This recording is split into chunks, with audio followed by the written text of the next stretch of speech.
Hello?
Hello?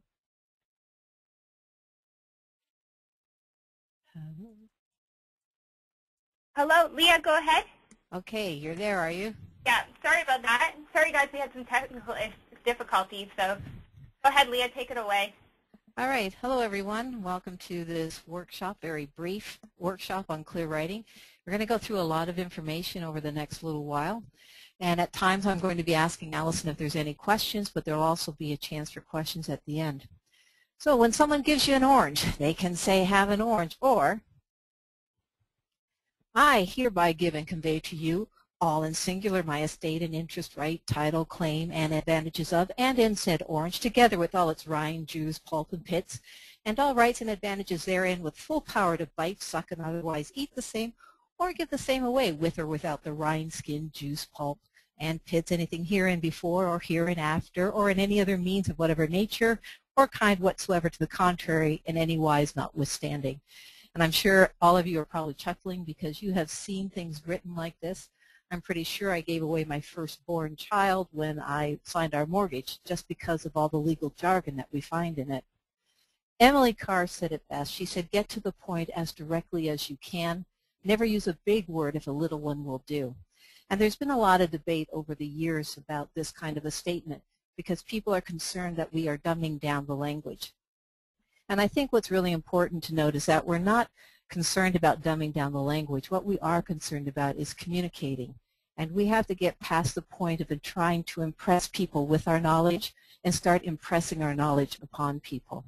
So we can have great vocabulary, we can have great knowledge, but if we can't express it in a way that helps people understand what we're trying to say, then our knowledge is really useless. But we're kind of a mixed up society. We understand words that don't even exist. Come here. Did ya? Did you go to the store? I live near Toronto. Use, and this is my pet peeve when people ask me about having a cup of coffee in a restaurant. Would yous like a cup of coffee? So I just want to challenge you that if someone ever says that to you, turn around and say, yeah, we's love some. American. We live near the American border in Ontario. Now, this word is actually a word. George Bernard Shaw had a lot of fun with the English language, and he thought we were a little insane with the way we spelt things. And he said, you know, we should really spell a very common word, P-H-O-T-I, considering how we say things and spell things in English. And he felt that the word fish could actually be spelled P-H-O-T-I if we stopped to think about it. The P-H making the same sound as the P-H in phone, which is F.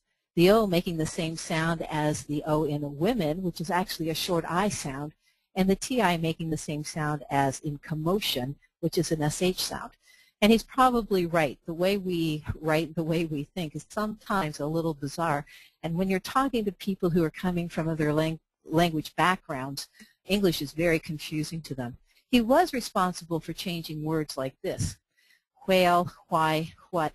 If you listen to people who are in their 70s or 80s when they're saying where, why, what, you will often hear them go where, why, what, because at one time it was actually spelled HW. And the point is that language changes. And as we are writing, we need to be providing a language that meets our readers' needs. We even have things like this today, text, LOL, are you, later, forever, be right back.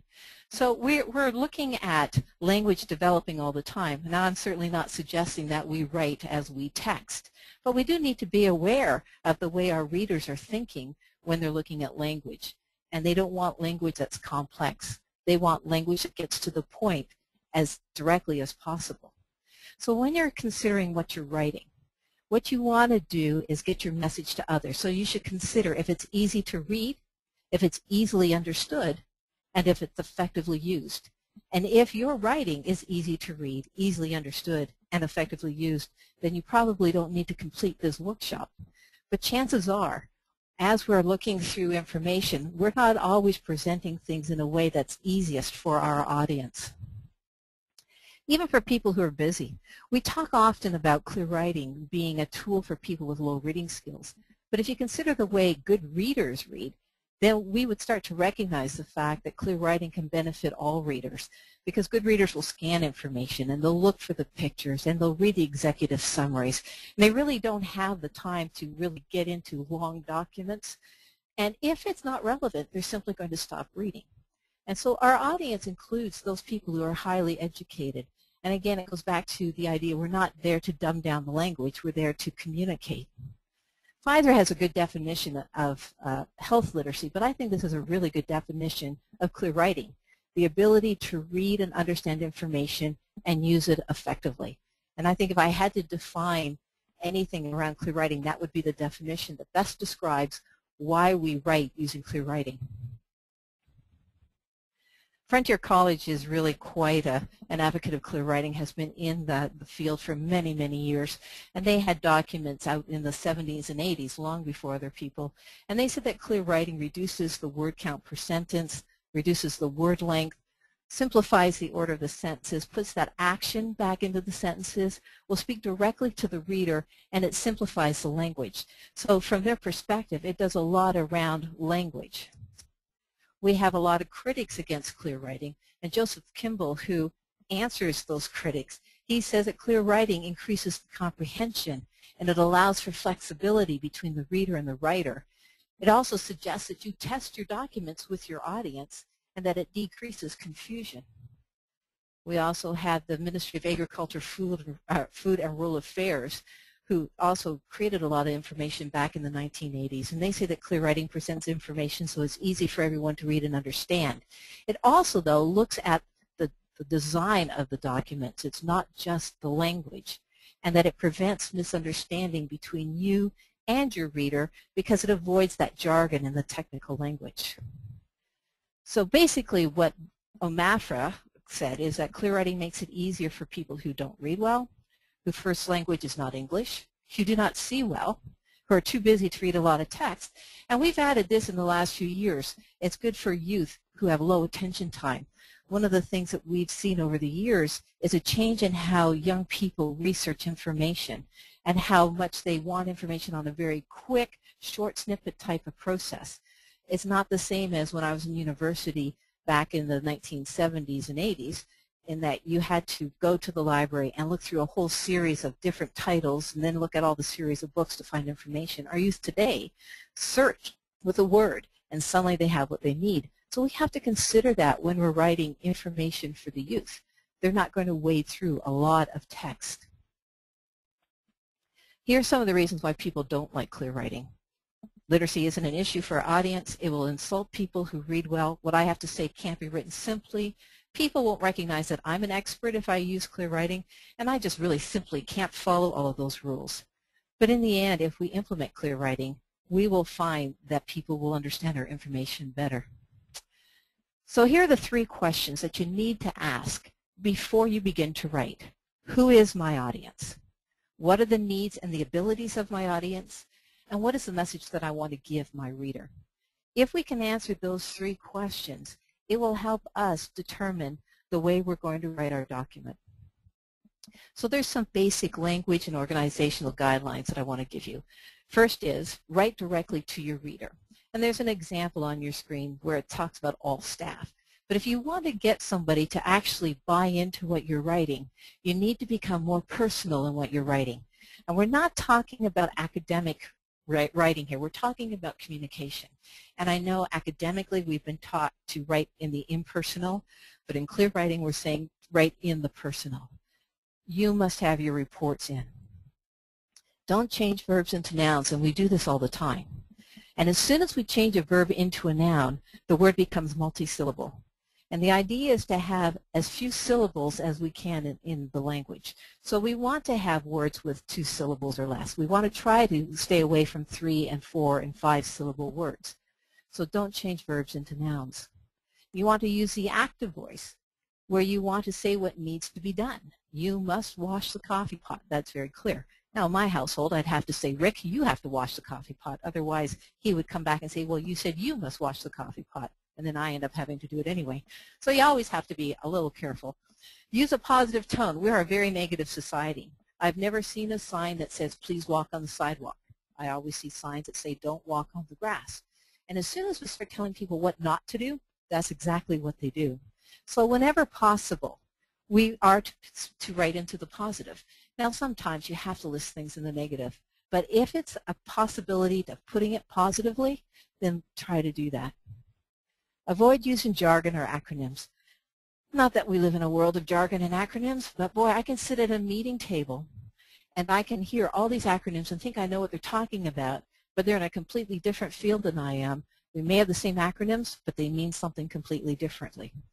So the idea with jargon and acronyms, there's a basic rule of thumb is that if you're going to use the acronym, you want to use the full form the first time it's used on a page. Then you can use the acronym after that. If you turn the page, though, you need that full form again on that next page.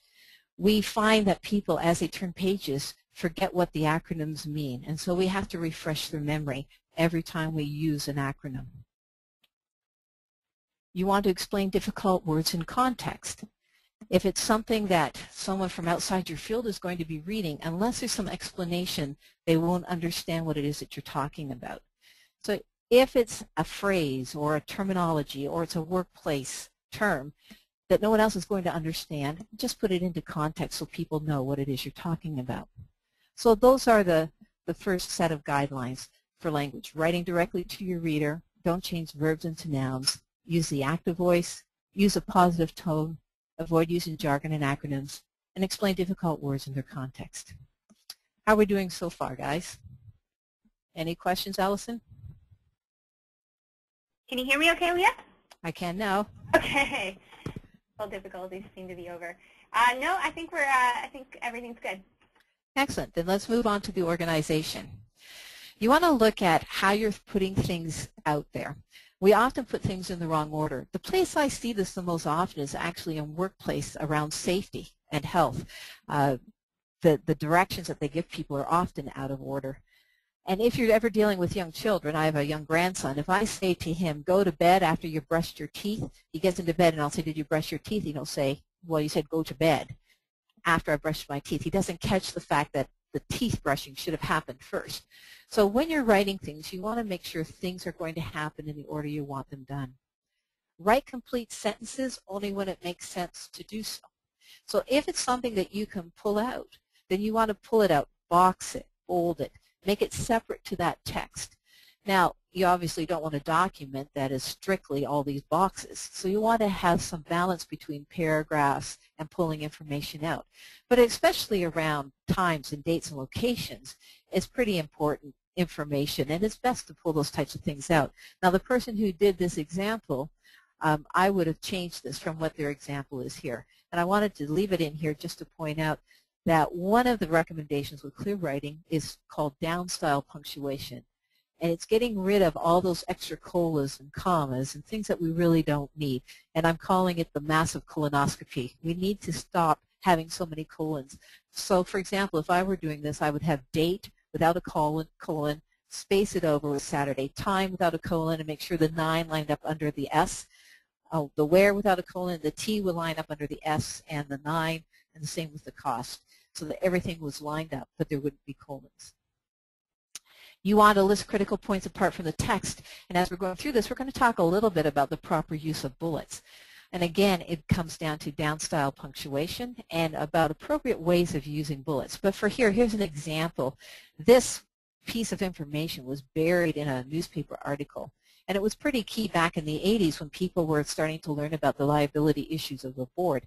No one showed up for that workshop because nobody saw that there was anything important when it was buried in that text. The next time they wrote it, when they pulled it out like this in the body of information, they actually had a full house. So people could very quickly see this is something that I need to be at. You want to list items in the same grammatical form. And again, this is especially around bulleted lists. And here's an example where they have reviews if necessary, circulates. But a better way for flow would be review, rewrites, returns, circulates. And it increases the readability just because of the grammatical form. Back in the 80s and 90s, we were told keep your titles simple. Well, we're saying make your titles more complex. Give enough information in your titles that will tell the reader it's something that they need to look at. And we should be using our boxes, our subject boxes in email the same way. We should be using those to give the reader the sense of this is something I need to deal with right now. So instead of saying expenses, your expenses will be paid, read carefully, tells the reader, hey, there's something of value for you. So look at the types of titles that you're using and make sure it gives full information. In terms of organization with sentences, you want sentences that aren't long and complicated. And really, if we're going to reach our reading audience in Canada, which should be between a grade 5 and a grade 7 reading level to hit the majority of our population, you want sentences that are no more than 12 to 15 words in length. And just by simply taking one sentence and breaking it into two, you automatically lower the grade level of that information. So in terms of organization, we have write instructions in the order you want them carried out, write complete sentences only when it makes sense to do so, list critical points apart from the text, list items in the same grammatical form, use headings that give enough information, and write sentences that are not long and complicated. So there you have some basic information on your language and your organization. So here's an example. If we were doing a workshop, I would actually make you sweat this out and figure it out. What I want to do is show you an example of some before and afters just from workshops that I've been in. And I'm going to explain to you how they could make the afters even better and some of the concerns that you may have when you're doing some rewrites. So here's an example of a sentence. And it's a complex sentence, really, in that it's talking about social problems. Now, when the audience dealt with it in the workshop, what they did do right was put it into bullets. So it makes sense to have it as a bullet list. But when you look at it, they've actually changed the intent of it because it's suggesting in the rewrite that child and wife abuse are a social problem when they're combined. But it should actually be wife abuse as one point, child abuse as another point. Then it misses the fact that it's the idea of more frequent use of firearms as being a problem. And it talks about increased food banks when really it doesn't say that an increased need is the problem, just the fact that food banks are needed at all. So it's really easy by switching out words to change intent when you're rewriting someone else's work. So one of the guidelines I want to give to you is if you're rewriting someone else's materials, always work in teams so that you can make sure that you're bouncing off ideas and that you're not losing the intent or the content of the information that you're working on. Here's another before. This is about farming, and when a workshop dealt with this one, they came up with this for a rewrite. Farmers don't want their children farming because they can't earn a good living. Well, again, the intent was lost here because it isn't just about their children. It's about the whole idea of the future of farming. And so by changing this strictly to children, that intent's been lost. But it's still certainly better than the original. If we were actually going to be working on this, we'd also have to have a discussion about, are you talking just about farming itself, or are you talking about the farming industry? So with something like this, you might actually have to go back and do some research about why that information was written. Here's an example of a negative statement. We're sorry to advise you. and here's a rewritten version. Your new programs will be ready Wednesday. So they've taken what is negative and put it into a positive. And your new programs works if you know that the audience is really the ones who are going to be reading the programs. However, if you're not sure if it's just the audience who's going to use it that are going to read it, you might want to say our new programs will be ready Wednesday. Here's an example of a very simple rewrite. In the workshop, they simply went with, we must recycle. But again, this will depend on, was it important to make mention that there was a lack of landfill sites? So you may have to do some debating about whether it's still important to keep that information in there. And here's another example, and this is talking about gymnastics. And here's a concern that I have with this one. There are 3 questions out of 4 lines. And as much as people like to use questions to draw your attention to things, in general, most people don't like being asked a lot of questions. They prefer to be told what you have to offer them. And so I would hesitate to use so many questions. Maybe 1, but I certainly wouldn't get into 2 and 3 on a document that's very short. The people who rewrote this, I have no idea where they came up with under 13 years of age. I guess they just decided if you were under 13, you were a child. So there are some questions I have about this. But bottom line is, if you take something that you've written and you know the background of it and you rewrite it, if it's better than your original one, that's great. Because clear writing isn't about whether it's right or wrong. It's about, is it better than it was before? And making something better is a process. I can look at documents that I worked on 20 years ago and think, wow, why did I do it that way? This is how I would do it today. And that's great. The whole idea of clear writing is taking time to go through things and developing those skills and developing better documents each time you work on them. How are we doing, Allison? Any questions at this point? Nope, actually, I just want to remind people that if you do have questions, just make sure you type it in the questions pane, and I'll ask it at the next stop. But other than that, we're good. Excellent. All right, so a few things that I want you to keep in mind. People take ownership on what they write, so you want to be careful when you're speaking to other people about their own writing styles. And I learned that the hard way, because I was very gung-ho in the 1980s when I was trained in clear writing, thought it was great. I sat on a committee and was asked by a few of the members to rewrite this document, and it was a handbook for parents on reading to their children. What they didn't tell me was that the chair of the committee actually wrote the original document. So I came into a meeting not knowing who the author was and sharing this rewritten version. And long story short, I wasn't on the committee much longer. So you want to be careful about making comments about someone else's writing.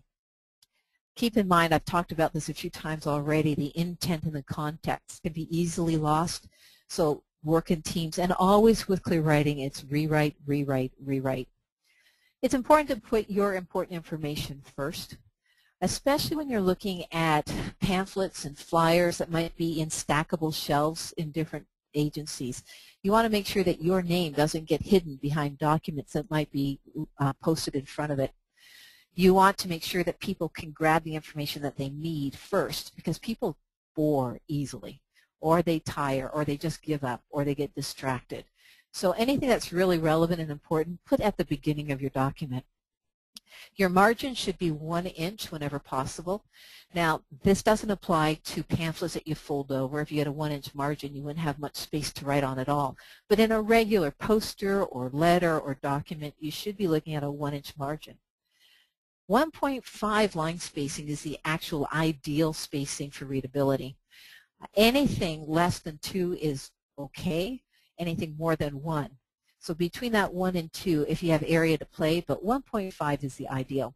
So what I suggest to people is, rather than make your margins smaller, and let's say you only have 1 page to put information on, go to 1.3 spacing or 1.2. If it's more than 1, then it's okay. So it gives you a little chance to play with things, because we're all on a budget. It comes down to what's going to fit for my agency. In Ontario, we have the Accessibility Act right now for the AODA is the acronym, and of course I can't remember the whole name of it, but it is now legislation that nothing in Ontario can be less than 12-point font. That's been the message clear writing has been saying for the last 20 some odd years. If it's below 12-point font, people just can't read it. And so we have to be looking at making sure our font size is large enough. This is also something that's been a debate a lot, and that's about the type of text to use. People tend to like Arial font, which is called a sans serif font. What you really want to do is use a serif font. Now, a serif font like Book Antiqua or Old Bookman are good. Times New Roman, while it's a serif font, is often a little too squishy, and so it's difficult for reading. But the idea is that the tail helps the eye to move from letter to letter, and that increases readability. Now, studies 20 years ago really debated this a lot, especially on computer screens. But as technology has improved, we've seen studies that have proven that it's actually increasing comprehension and readability times when you use the serif font. If you want to have variation in your document, then they say you can use sans serif for a title. I personally never use sans serif font because I figure if it's more readable as serif font, that's what I'll use. But you do have that option. You also want to use upper and lowercase letters because that gives shape to the word. And if you think of how many letters sit above the line and how many letters sit below the line, block caps take that shape away. But there's also one other thing that's really important about block caps today, and that is it now means that you're yelling at someone. Because of texting and email, when we block cap, we are yelling. And so we're finding that people, especially under 30, are finding it offensive when they get information that's in block caps because they assume we're angry. We're telling them what to do. So I caution you about using block caps. When you want to highlight something, you should use a bold type rather than italics font. Italics is not recommended for anything, and I know that kind of makes people cringe when it comes to academic writers, but it actually is the most difficult font for people to read, especially people with any kind of visual impairments. You also want to consider the contrast that you have between your color of paper and your ink. So you want to make sure that your background is light and your font is dark. And I even suggest that for web pages. And I know oftentimes you will use dark background with that light white font. And if you're going to do that, when people print it off, they waste a lot of ink. So you need to have a printable version that would be the reverse of that. But in general terms on paper, it's better to have light background, dark font. You should be looking at colors of paper like white, soft yellow, wheat. Those are the most readable papers. You want to avoid, whenever possible, any kind of ink that is the same color as the paper. So you don't want blue on blue or red on red or green on green. And in terms of ink colors themselves, orange and yellows and reds are very difficult to read unless it's a very deep red, but orange and yellow should be avoided. I know we're also into gloss paper a lot, but high gloss paper under fluorescent lighting with a visual impairment, or you're wearing glasses, or if you're like me, you hit 40 several years ago and suddenly you couldn't see anything, you know, it gets very difficult to read. You also need to consider how you're putting your font on the page. And oftentimes we'll see people love that straight edge on the right-hand side, but studies have shown that that justified edge on the right actually causes people to miss sentences. They'll skip right over lines. And so you want the jagged edge on the right-hand side so that the eye knows to stop and to move down to the next line. You want to make sure that you have a lot of white space.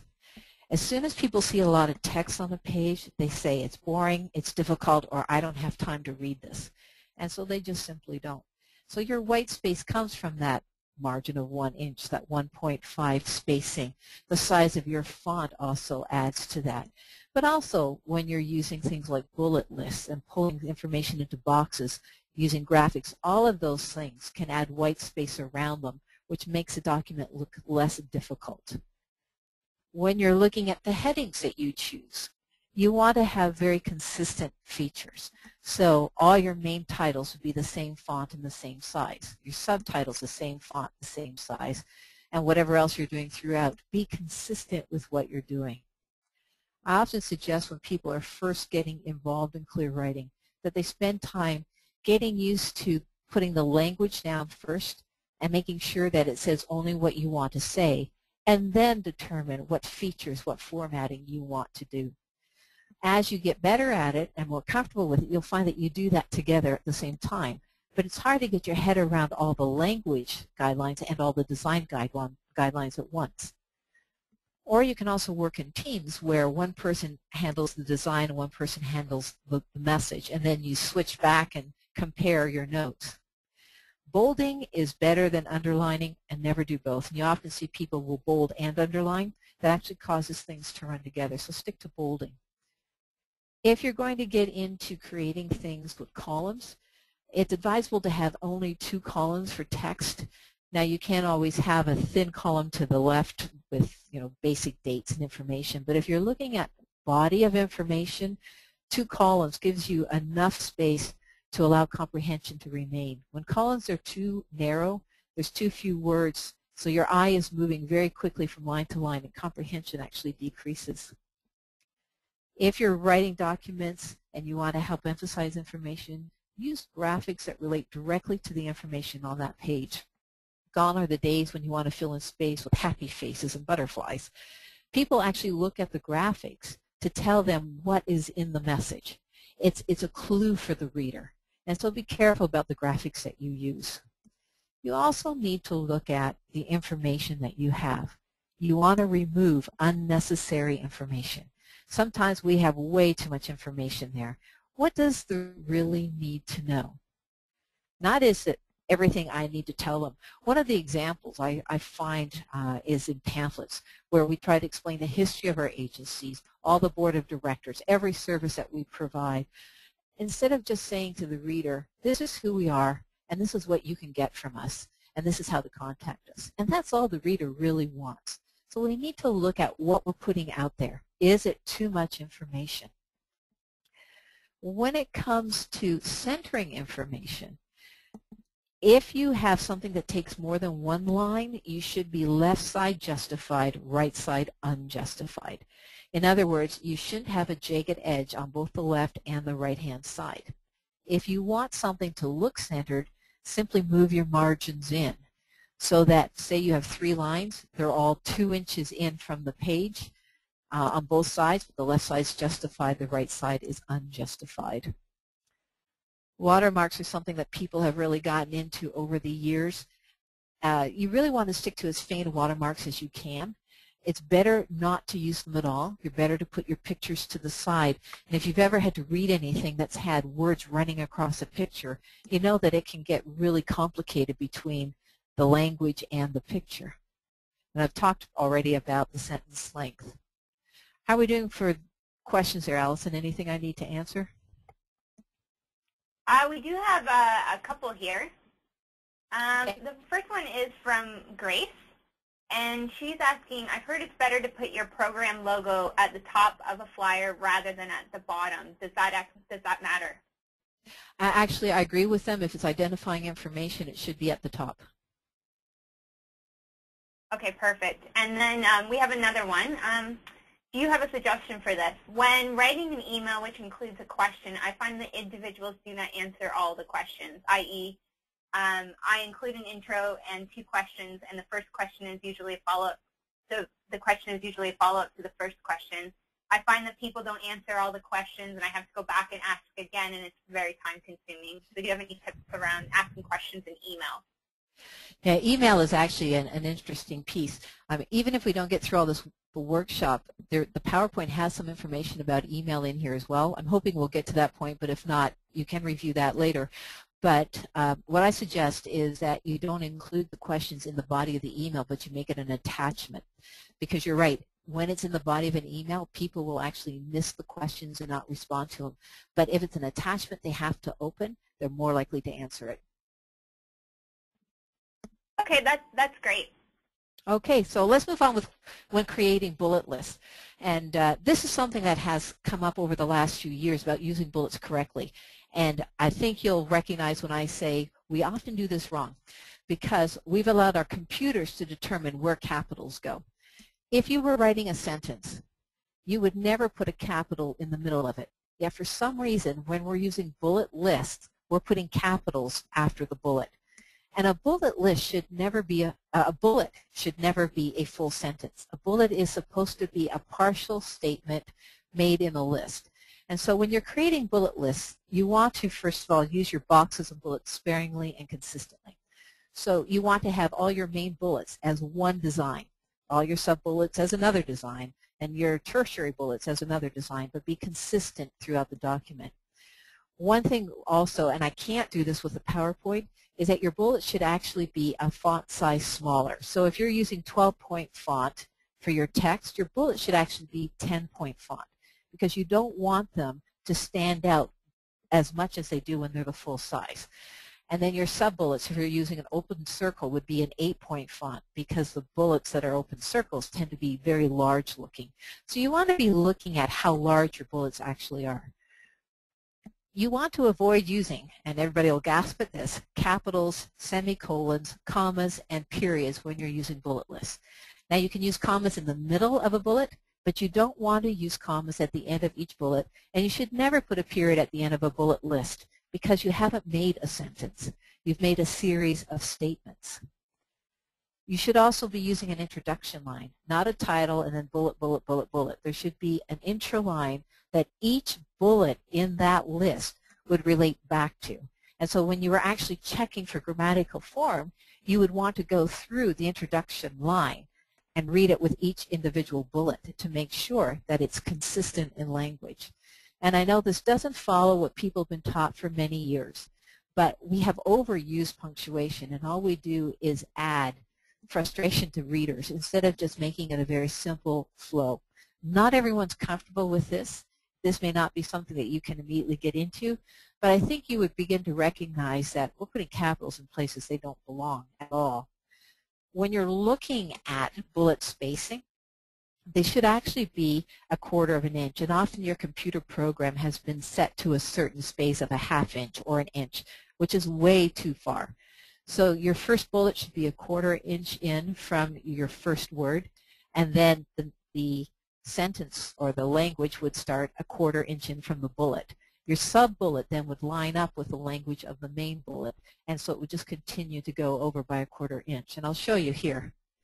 So I want you to note the opening line. There's lack of punctuation, and I want you to notice the indenting of bullets. So when using bullets, use a bullet size that is smaller than font. If you use 12-point font, use 10. Be consistent with bullets. So you notice I have 2 main bullets, and again, I couldn't put them down one size smaller with this PowerPoint, but they would be 1 point smaller. You'll notice that the next one is the open bullet, where it lines up, and then you're 1/4 over the next bullet. And so you can see the pattern, and that's the way it should be looking when you're using your bullets and sub-bullets. You want to make sure that throughout your document then, these bullets would only be used for those particular places in a document. When you're creating other lists, you want to use numbers when you're giving order to something. So it's not point 1, 2, 3. It's 1, 2, 3 if it's in order. If you want to just number lists or identify lists, you'd actually use the alphabet A, B, C, D, because that does not give a weight, whereas numbers are actually used to weight things, to give priority to things. You want to use white space for questions, not bullets. Oftentimes I'll see a bullet and then a capital and then a question mark. Well, that's a full statement. That's actually not a bullet. And so you can use 1, 2, 3 if it's in order. You can use A, B, C, or you can just simply have additional white space around your questions.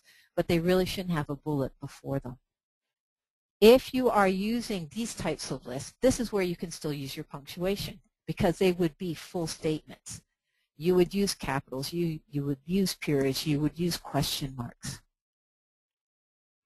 Here's some examples I want to show you of befores and afters. And the afters are not completed. They were done in workshops, but they are better. And the whole idea is, was it better than what they originally had? So here's an original one. There's a whole lot of bolding and colons and all kinds of different bullet types. When they rewrote it, it looked like this. Much cleaner. Few things I would change.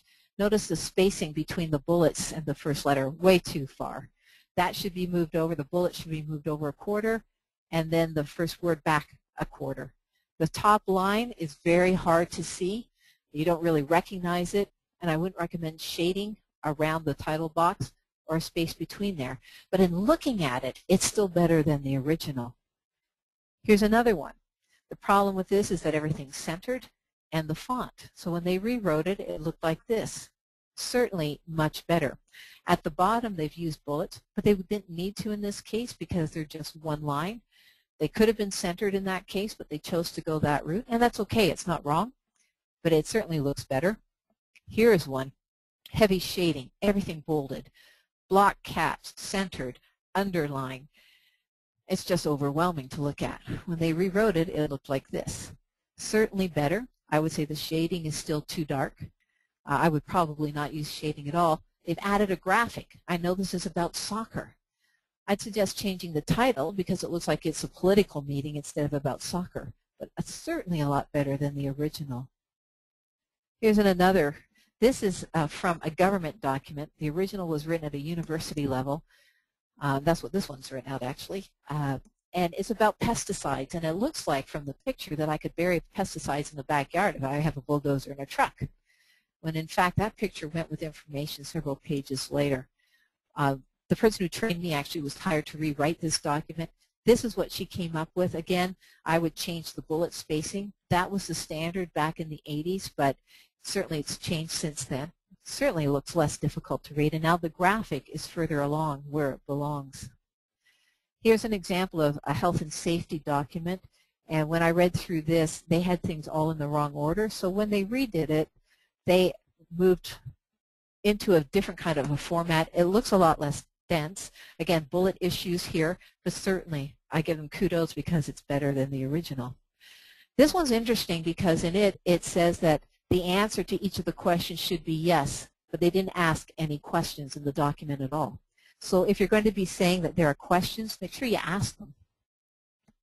When they went back to it, this is what it looked like in the rewrite. The only thing I would say is that I would put yes and no instead of no and yes. French and English is an issue for sure. If you're going to do it in columns like this, it can confuse people who are struggling with the English language. We have found literacy learners thinking that they suddenly came into vocabulary they didn't understand. They didn't recognize it was a different language. So it's better to have French and English separate on different documents, back and front, rather than side by side. So there's just some quick little things that, examples from workshops over the years, just to give you an idea of what things can look like. Here's a clear writing checklist. This was developed by Frontier College, and this is something that you can use after you've written something. So you want to check and you want to ask yourself about your reader, and you want to answer the questions about why you wrote the article and if you considered their needs and abilities. The purpose, did you write it what you wanted to say? Is that message out there? Is there stuff that you still need to remove? You want to look at your organization, the order of things. Is that important information first? How did I use my graphics and illustrations? You also want to check your tone by reading it aloud. Things in your head sound a whole lot different than things read out loud. And so it's important to read things aloud so that you can see if the sound is informal or formal. And really, our writing should be as if we're having an informal conversation with someone.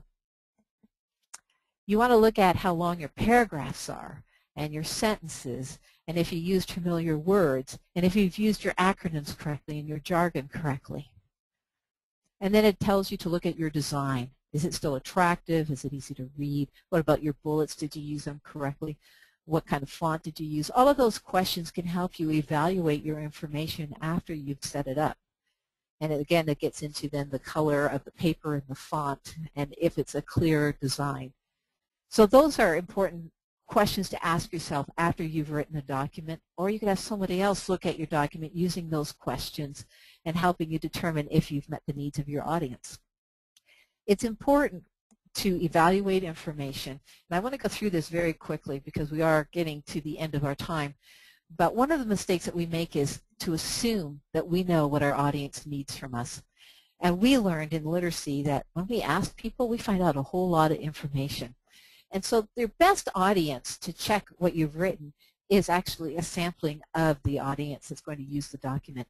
If you can't get them to evaluate it, then get someone who was not involved in the writing process to look at it. And if all else fails, then have your colleagues who worked on the document with you review it.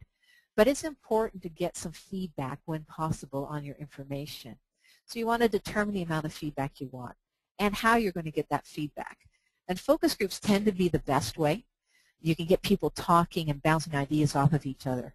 Your next choice would be the one-to-one discussion. Your third option would be phone conversations. And the least best is the survey. And especially if you're dealing with people with literacy issues, sending out a paper document or a questionnaire on computer, you're not going to get the responses that you need. If you're going to use a focus group, use small groups. Thank them. Give them honorariums if you can. Feed them. They will come. I mean, that's just give them coffee if you can. But always remember to follow up with your focus groups. We tend to forget to thank them, and we tend to forget to tell them what their information meant. What changes did we make? Your feedback did this for us. So that's just some information on getting some review of your information.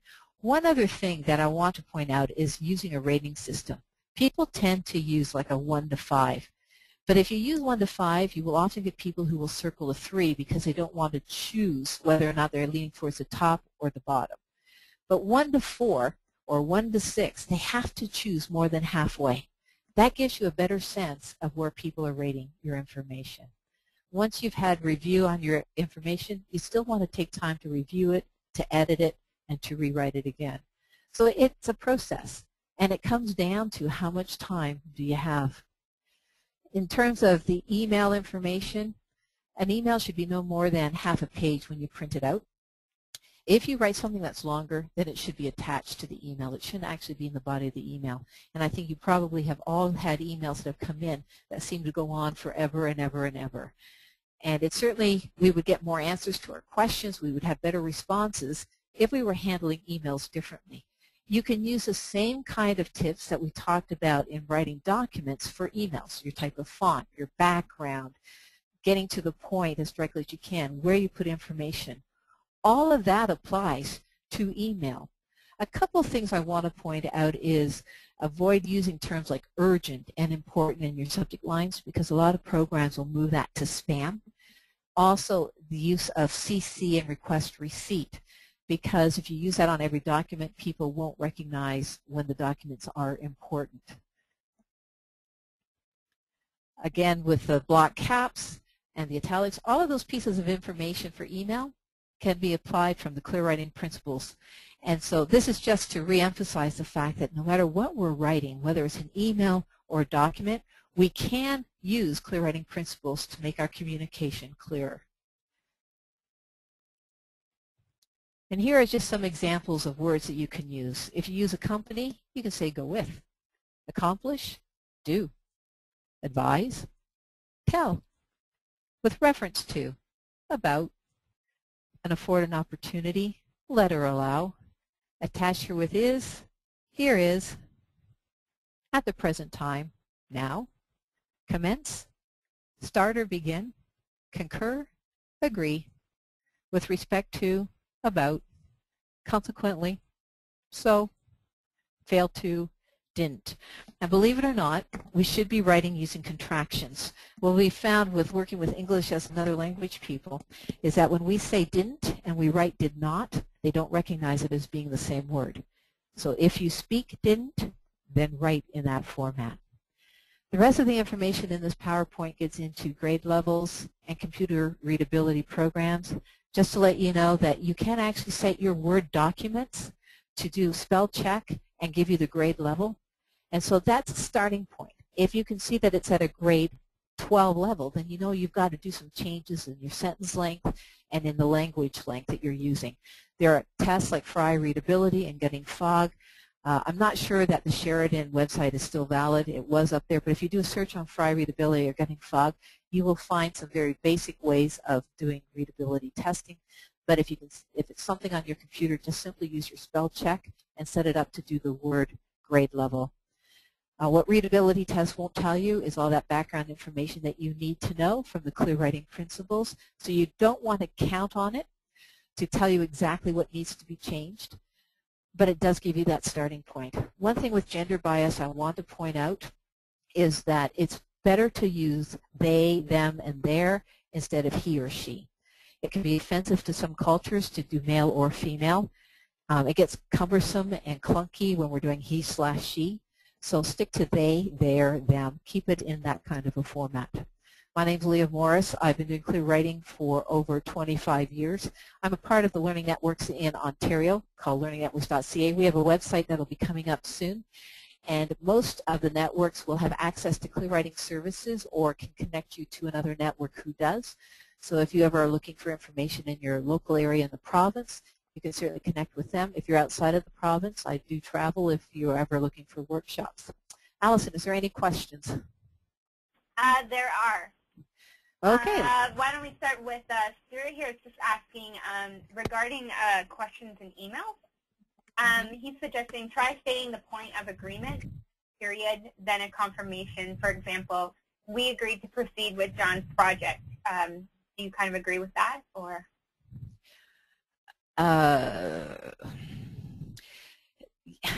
It might work in some cases. I think you'd have to know your audience fairly well if you're using that method, because some people might see that as trying to take a hold and take charge of something that they may not have authority to take charge on in an email system. It really depends on your audience. Okay. Another one from Jim. Why, can you just review again, why doesn't intro lines relate to PowerPoint presentations? I think you wrote that when you were talking about bulletin lists. Well, it's not that the intro lines don't work with PowerPoint. If you can fit them in, you can. The new philosophy with PowerPoints is you should actually have a far less language than what I have on them. They're suggesting 4 or 5 words per slide. So if you have intro lines and then all your bullets listed afterwards, that takes up a lot of space on PowerPoint. But in general, intro lines are good anywhere if you can put them in, and you should always use them with bullet lists in documents. Mm-hmm. For bulleted lists, this is from Katrina. What do you do if you have eligibility criteria where the person must meet all the criteria, not just one of the bulleted list? Sometimes people use a comma at the end of each bullet and then and at the end of the second last bullet. What you would do is use your intro line to explain that all the criteria below have to be met. That's where you would put that information so that as they're reading the list, they've already been told that all things have to be a part of that. Okay. How do you check the grade level in spell check? If you go under the spell check program, you can actually set it. There's a box that you just check that says grade level, readability level. It's the King Flesh card system. It's right in there, and I'd have to actually pull up my Word program to do that, to actually walk you through it. But if you do a help and say grade level, it will tell you how to do that, and it's really quite easy. Mm-hmm. When you list a URL, should you leave off www or HTTP? Actually, anymore, yes, you can. Mm-hmm. Even the www? Yep. Okay. Yep. Okay. Can you just review, just to clarify, why you would use a font, sans serif versus serif font thing? Somebody's just wondering why, if Arial Black would be a clear writing font. Arial is not a clear writing font because that's a sans serif font. Arial font goes straight down to the page or to the line. A serif font has the tail on it, like Book Antiqua, like the font that I've been using in the PowerPoint. It causes the eye to flow from letter to letter, which increases comprehension. It's like when you learn to write your name, a signature.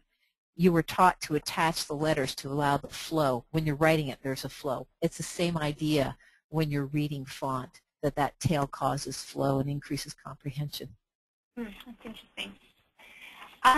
Okay, that seems to be it for our questions for today. So I just want to say thank you, Leah. I participated in one of your workshops, and it's always full of information, and it's even more helpful when you get to actually practice while you're there and get some feedback. So I encourage people to look into it. Oh, somebody just asked a quick question. What font are you using on this PowerPoint? This is Book Antiqua. Okay, is that one of the better ones to use? Yes, it is. Okay. Okay, so thank you so much, Leah. Thank you, everybody. Thank you. Thanks, everyone.